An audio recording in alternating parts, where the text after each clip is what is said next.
Computer படித்தேன், வேலை கிடைத்தது, இரவிலும் உழைத்தேன், ரேட்டிங் கிடைத்தது, மேனேஜரை புகழ்ந்தேன், விசா கிடைத்தது, ஆன்சைட் சென்றேன், பணமும் கிடைத்தது, கம்ப்யூட்டர் திரை என் கண்ணை மறைத்தது, கல்யாணத்திற்கு முன்பே என் தலையும் நிறைத்தது, பெஸ்ட் எம்ப்ளாயி என டீமே உரைத்தது, சர்டிபிகேட் மட்டும் கொடுத்து என் ஹைக்கை தடுத்தது, 6 வருடத்திற்கு பின்பே அறிவு தெரித்தது, தேய்ந்த ஐடி கார்டு சொன்னது என் வாழ்க்கையை தொலைத்தது, ரேட்டிங் எப்படி போனது என்று புரியவே இல்லை, டேட்டிங் எப்படி போவதென்று தெரியவே இல்லை, எரிமலையில் லாவா, என் வேலையிலே ஜாவா, இது நான் ஏற்றுக்கொண்ட சாவா, F1 அமுக்கினேன், ஹெல்ப்புக்கு யாரும் இல்லை, கண்ட்ரோல் இசட் அமுக்கினேன், அண்டு பண்ண முடியவில்லை, என் வாழ்க்கை டாக்குமெண்டில் என்னையே காணவில்லை, கூகுளில் தேடினேன், எங்குமே கிடைக்கவில்லை, சாட் ஜிபிடி இதற்கு சரிப்படவில்லை, ஏனென கேட்டேன், ஏஐக்கே தெரியவில்லை, கிளைண்ட் காலை உறுதிப்படுத்தினேன், என் கல்யாண காலை உதாசீனப்படுத்தினேன், கம்பெனிக்காக என் வாழ்க்கையே துறந்து விட்டேன், என் வாழ்க்கைக்கு ஒரு கம்பெனி தேவை என்பதே மறந்து விட்டேன், ஆன்சைட் வேண்டுமானால் இப்போதும் கிடைக்கும், நான் தொலைத்த வாழ்க்கை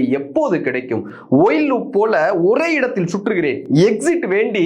ஏக்கத்துடன் கத்துகிறேன், இஎம்ஐ லோன்கள் இஃப் கண்டிஷனா இருக்கிறது, அஜைல் மாடல் என் ஆயுசை அளிக்கிறது, வாழ்ந்து கொண்டே சாகிறேன் இப்போது, சாவதற்கு முன்னால் வாழ்வது எப்போது?